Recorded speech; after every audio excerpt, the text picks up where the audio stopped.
I got in trouble for saying this one time, but I firmly believe it, especially if you're Black, right? This idea of you've made it to a place where like you truly have no other work to do. I think the numbers don't justify that position at all. So I am fortunate that our business has been successful. I am able to take care of my family. Thank God. I'm grateful that if I look at my immediate family, they're doing great too. Mm-hmm. But statistically speaking, right, no matter how well you are doing as a Black person in America, you have poverty in your family. Facts. When I show up at Thanksgiving, there is poverty at my table. So again, this idea of just being able to be like, well, no, I've done it, we've accomplished it. Like how? Right? Even within your own family, you haven't accomplished it, right? And I don't think that we are blessed to be successful in business so that 2 or 3 other people are the only beneficiaries of that success. Right. I think we're blessed to try to do as much as we can to impact as many people as we can, both the people that have the opportunity to work at these companies, but then also our families. Yeah.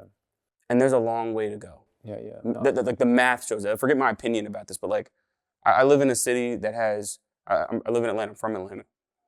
We have the worst income inequality, the biggest gap between the haves and the have-nots in the entire country. Mm. There's no other city that's worse. Why do you think that's the case?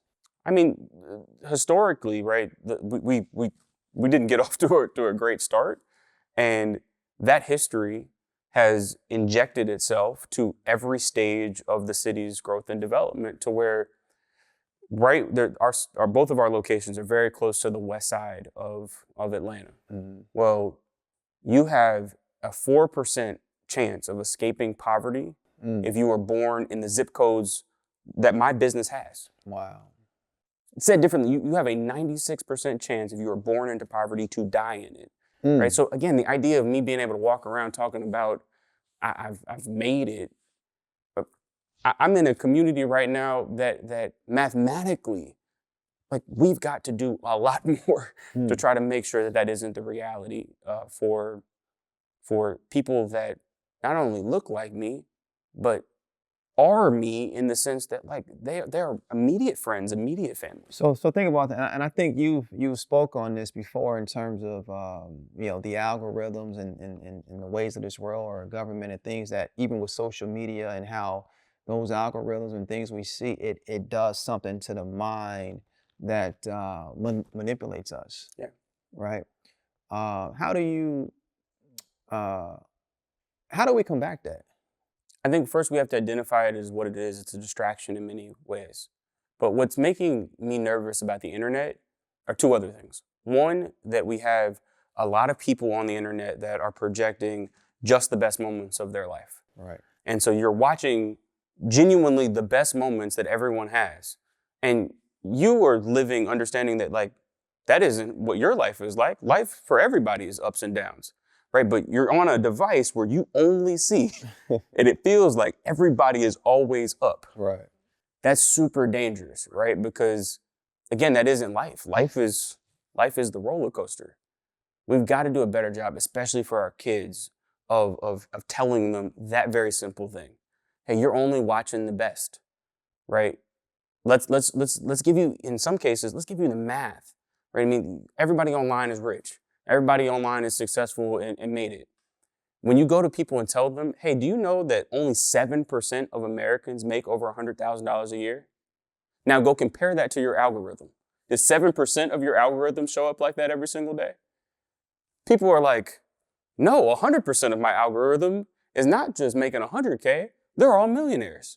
So like, we've got to do a better job of telling folks the truth about what's going on. Second thing quickly is that like, I'm concerned that because there's so much information all the time, we're not having a quality discussion about a lot of really important topics. Yeah. Everybody's an expert, right? You got real estate people teaching classes and trying to tell you about industries that they haven't even been in that game for real. So then not only are you distracted and sad by the idea that everyone's doing well, now you also feel like you don't know anything on top of it. Mm-hmm. That combination is super dangerous to me.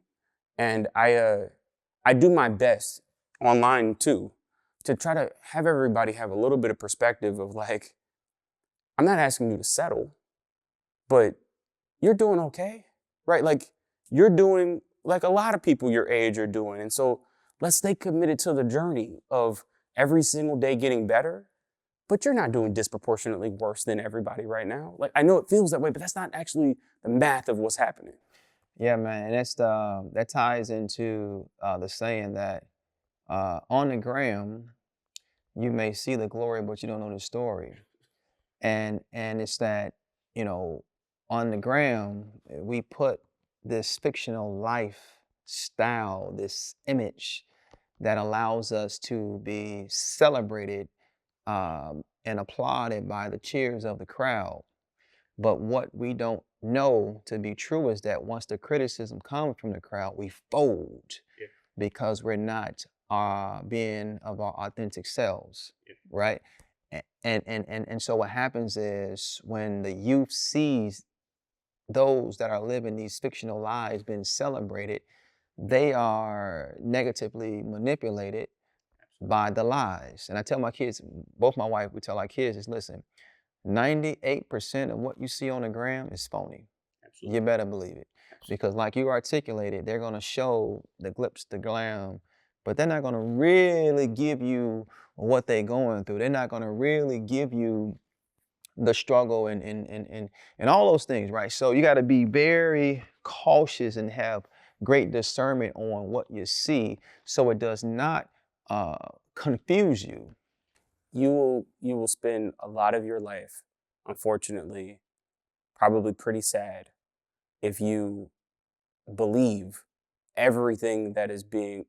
It's at this point, it's gone beyond even what I said about the highlights and only being the positive moments. There are people going out of their way to uh, con folks. I don't know a better word to use into lives that they're not living at all, right? So it's not even just seeing like the good moments anymore. It's seeing moments that don't actually really even exist, right? In reality. And look, my kids are young, right? I've got a 5 and a 3-year-old. Oh man, you got Yeah, babies, man. yeah, but I'm concerned, right? They're not on the internet. They don't. Yeah. They're too young for all that. But I'm looking ahead, Yeah. and I'm like, I've got to do my best in these years. To your point of having them have confidence that when they start to get exposed to all of this other stuff, Yeah. that they know who they are and they know that like that stuff is not the reality of what's going on.